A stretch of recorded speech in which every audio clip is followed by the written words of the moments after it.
भयंकर सस्ती हो जाएंगी, काफी सस्ती हो जाएंगी। पीएम मोदी के ऐलान के बाद जीएसटी को लेकर चर्चाएं शुरू हो गई।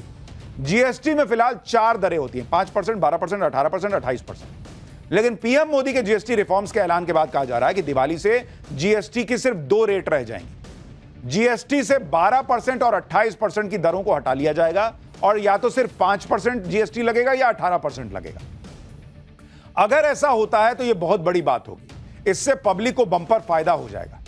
12% जीएसटी के दायरे में आने वाले टूथपेस्ट, साबुन, हेयर ऑयल, रेडीमेड गारमेंट, जूते, मक्खन, फ्रूट जूस, ड्राई फ्रूट जैसे 99% प्रोडक्ट वो 5% के दायरे में आ जाएंगे, यानी 7% सस्ता हो जाएगा। ऐसे ही 28% टैक्स के दायरे में आने वाले cement, AC, TV, fridge, washing machine जैसे 90% प्रोडक्ट 18% के स्लैब में आ जाएंगे। सैलाब में तो ट्रंप की धमकी बह रही है, यानी 10% तक ये सब सामान सस्ता हो जाएगा। 10% बॉस। जीएसटी स्लैब में बदलाव होने से ऑटो इंडस्ट्री में नई जान आ जाएगी। कारों की कीमतें कम हो जाएंगी, जिससे न सिर्फ बिक्री बढ़ेगी बल्कि स्टील, टायर और दूसरे कंपोनेंट बनाने वाली पूरी इंडस्ट्री को बूस्ट मिलेगा। आप देखिए जीएसटी स्लैब में बदलाव का ऑटो इंडस्ट्री पर क्या असर पड़ेगा, उसके बारे में आपको बताता हूं। और ये आपको सिर्फ एक उदाहरण दे रहा हूं, बहुत सारी चीजों पर असर पड़ना है। जैसे अगर आप देखेंगे छोटी कार, अगर आप देखेंगे कि कीमत क्या है उसकी और उसमें जो बचत होगी वो कितनी होगी। तो जैसे अगर छोटी कार की आप कीमत देखिएगा, वो कहा जा रहा है कि कम कितनी होगी भाई, 8% कम हो जाएगी। तो अगर 8 से 10 लाख रुपए की कार है, उसमें आपको कितना पैसा बच जाएगा पता है आपको? 64,000 रुपए से लेकर 80,000 रुपए तक आपके बच जाएंगे। मतलब जो भी कार खरीदने जा रहा है उसका ऑलमोस्ट लाख रुपए के आसपास बच जाएगा बॉस। तो आप सोच रहे हैं वो पैसा भी बचा तो गाड़ियां ज्यादा बिकेंगी, और जिसके पास फिर वो पैसा बचने के बाद मूड करेगा वो घूमने जाएगा, तो वहां इकोनॉमी में पैसा घुसेगा, आएगा। इसी तरह से अगर आप बड़ी कार देखेंगे, ये आपको छोटी कार का बताया, आप बड़ी कार का देखिए। बड़ी कार के केस में क्या है कि वहां 5% तक कम हो सकता है रेट। तो इसका मतलब क्या है, अगर 20 से 30 लाख रुपए की कार है आप खरीदने जा रहे हैं, तो उसमें कितनी छूट मिल जाएगी आपको, बचत कितनी होगी? 1 से 1.5 लाख रुपए तक की आपकी बचत हो जाएगी, आपकी कार सस्ती हो जाएगी। 1 से 1.5 लाख, यानी ऐसे आप तमाम चीजों में देखेंगे कि बहुत फर्क जो है वो आपको कीमत में दिखेगा। अगर जीएसटी के सिर्फ 5% और 18% के 2 ही स्लैब होते हैं, तो इससे आम जनता को और क्या क्या फायदा होगा वो भी आपको बताता हूं। जैसे एसी, फ्रिज और होम अप्लायंसेज 18% जीएसटी के दायरे में आएंगे। इन सारे सामानों के दाम 8 से 10% कम हो सकते हैं। सीमेंट को अगर 18% में लाया जाएगा तो इससे घर बनना सस्ता होगा, रियल एस्टेट सेक्टर को फायदा होगा। 7,500 रुपए से कम किराए वाले होटल्स पर 12% जीएसटी लगता था, यह घटकर 5% हो सकता है, यानी होटल्स में रुकना सस्ता हो जाएगा, टूरिज्म सेक्टर को बड़ा बूस्ट मिलेगा। कीटनाशकों और दूसरे कच्चे मटेरियल पर लगने वाला 18% का टैक्स स्लैब घटाकर 5% किया जा सकता है। इससे किसानों की लागत घटेगी, आमदनी बढ़ेगी। यानी इसे आप ऐसे समझिए कि जीएसटी कम होने से 350 रुपए की सीमेंट की बोरी 28 रुपए, 80,000 का टीवी 8,000 रुपए और 40,000 का फ्रिज 4,000 रुपए सस्ता हो जाएगा, और इसका सीधा फायदा आम जनता को मिलेगा। जीएसटी रिफॉर्म्स के जरिए पीएम मोदी कितना बड़ा टारगेट अचीव करने की कोशिश कर रहे हैं वो भी आपको बताता हूं। एक्सपर्ट्स के मुताबिक जीएसटी रिफॉर्म से मार्केट को ऑलमोस्ट 2,40,000 करोड़ रुपए का बूस्ट मिल सकता है। अनुमान है कि जीएसटी सुधार से ऑलमोस्ट 2.5 लाख करोड़ रुपए की डिमांड बढ़ेगी। यह भारत की विकास दर को 50 से 70 बेसिस पॉइंट्स तक बढ़ा सकती है। यानी जो आपने देखा होगा, एक अनुमान था कि 0.2, 0.3 इतना जो है भारत की विकास दर नीचे आ सकती है ट्रंप के एक्स्ट्रा टैरिफ से। ऑलमोस्ट उससे डबल की तो बढ़त मिल जाएगी जो नरेंद्र मोदी ने एक्शन कर दिया है। यानी एक तरफ तो पीएम मोदी भारत की इकोनॉमी को बूस्ट दे रहे हैं, जीएसटी की दरों को कम करने का ऐलान कर रहे हैं, दूसरी तरफ ट्रंप के टैरिफ का भी तगड़ा काउंटर निकाल लिया है।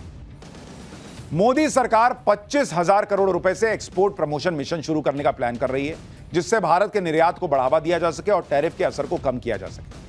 सरकार आर्थिक मदद देकर व्यापार को डाइवर्सिफाई करके ब्रांडिंग को मजबूत करने के लिए टैरिफ का असर कम करेगी। छोटे एक्सपोर्टर को बिना गारंटी लोन देने का भी इंतजाम किया जा सकता है।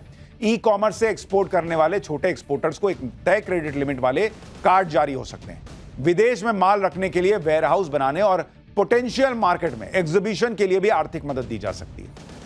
यानी पीएम मोदी का विजन क्लियर है, भारत की इकोनॉमिक ग्रोथ को रुकने नहीं देंगे। ट्रंप के टैरिफ को बेअसर करने के लिए सरकार व्यापारियों के साथ खड़ी। अब ट्रंप सोच रहे थे कि भारत पर टैरिफ लगाकर रूस को लाइन पर ले आएंगे, लेकिन मोदी झुके नहीं और पुतिन ने भी ट्रंप के सामने जाकर ताल ठोक दी। अब ट्रंप अलबलाए घूम रहे होंगे, क्योंकि पुतिन को मीटिंग के लिए बुलाकर ट्रंप जो खेल करना चाह रहे थे वो खेल ट्रंप को ही उल्टा पड़ गया है। ट्रंप पुतिन की मीटिंग में पुतिन ने धज्जियां उड़ा दी और इससे ट्रंप की पूरी दुनिया में बेइज्जती हो रही है।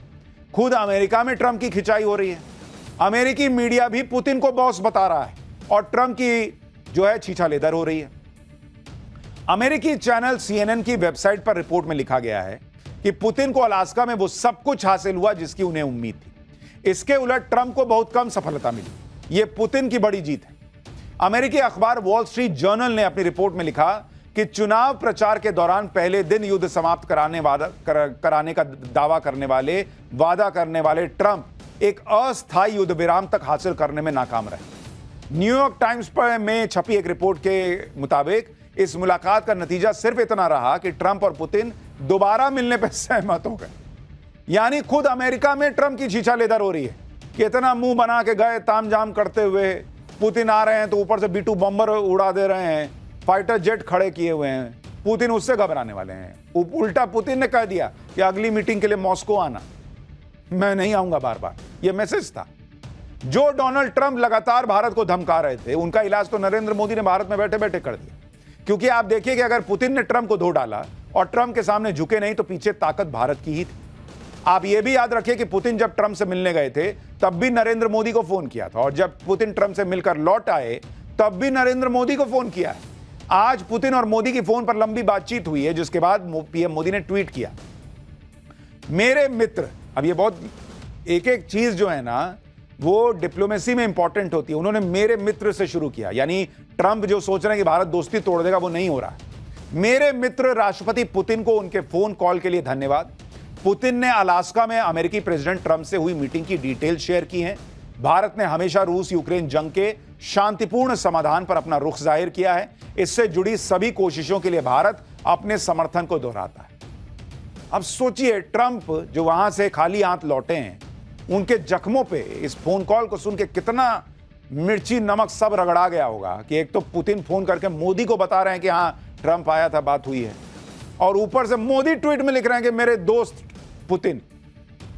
पुतिन से मीटिंग से पहले ट्रंप बहुत शेखी बगा रहे थे, लेकिन मीटिंग के बाद ट्रंप की सारी हवा निकल गई।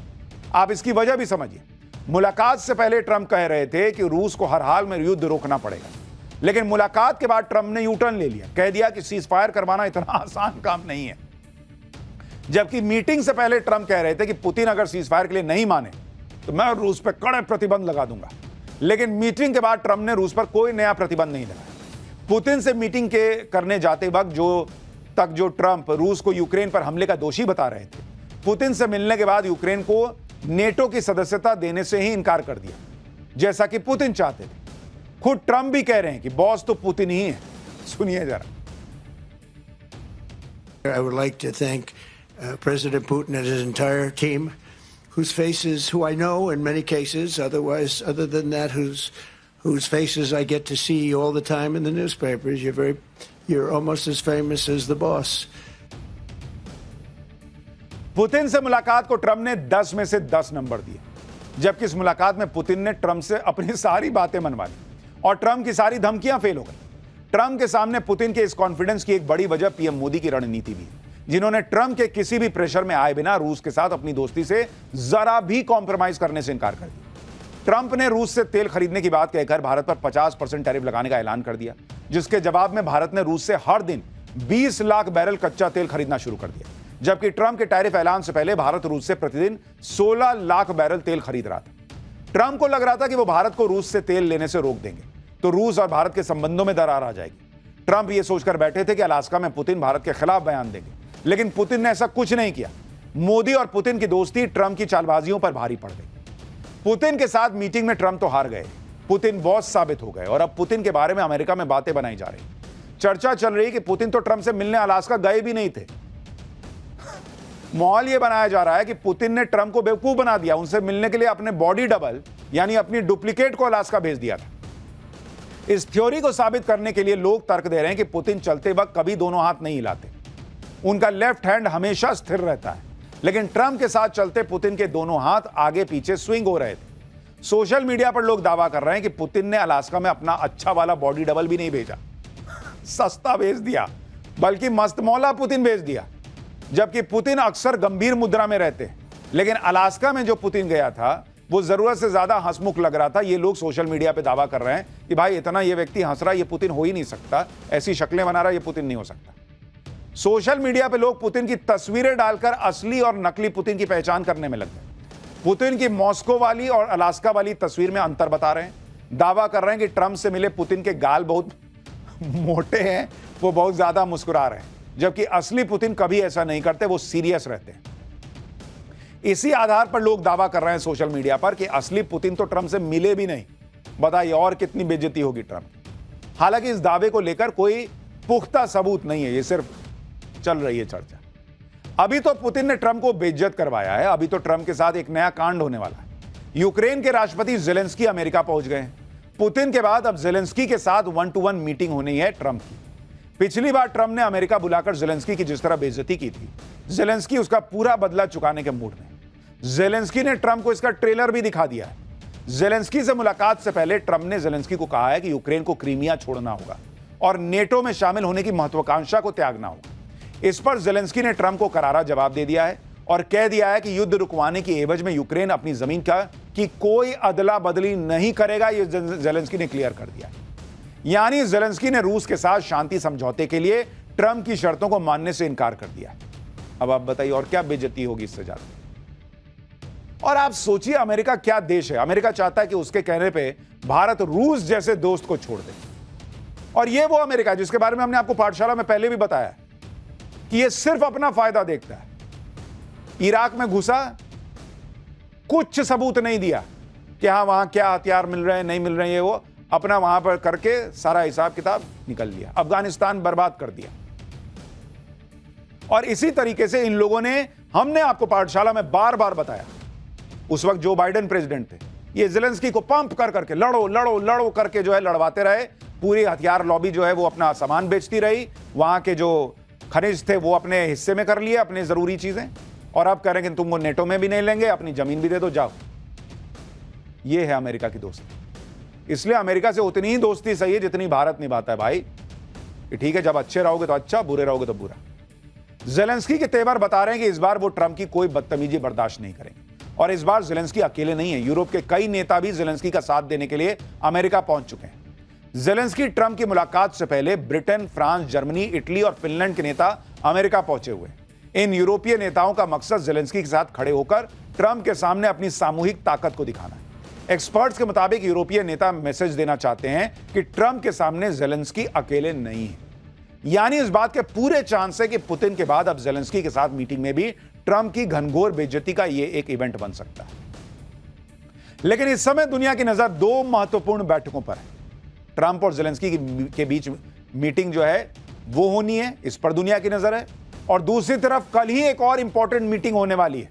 चीन के विदेश मंत्री वांग यी 2 दिन के दौरे पर दिल्ली आ चुके हैं। गलवान संघर्ष के बाद चीन के किसी मंत्री की यह पहली भारत यात्रा है। और बड़ी बात यह है कि चीनी विदेश मंत्री की मुलाकात पीएम मोदी के साथ भी होनी। 19 अगस्त यानी मंगलवार शाम 5:30 बजे पीएम मोदी के साथ चीनी विदेश मंत्री वांग यी की मुलाकात होनी है। यह मुलाकात पीएम मोदी के आधिकारिक आवास 7 लोक कल्याण मार्ग पर होनी है। यह मुलाकात ऐसे वक्त में होगी जब पीएम मोदी 31 अगस्त और 1 सितंबर के बीच चीन जाने वाले हैं। साल 2020 में गलवान घाटी में भारत चीन झड़प के बाद मोदी की यह पहली चीन यात्रा होगी। पीएम मोदी से मुलाकात से पहले कल सुबह चीन के विदेश मंत्री वांग यी और एनएसए अजीत डोभाल के बीच भी मीटिंग होगी। भारत आते ही चीन के विदेश मंत्री ने सबसे पहले अपने काउंटर पार्ट यानी भारत के विदेश मंत्री एस जयशंकर से द्विपक्षीय बातचीत की और इस मुलाकात में कई अहम मुद्दों पर बात हुई। इस मुलाकात के दौरान एस जयशंकर ने दोनों देशों के बीच सारे विवाद सुलझाने की बात कही। अमेरिका के साथ चल रही तनातनी के बीच चीन भी भारत के सामने दोस्ती का हाथ बढ़ा रहा है। आप सुनिए, एस जयशंकर ने चीन से दोस्ती की बात तो की, लेकिन साफ में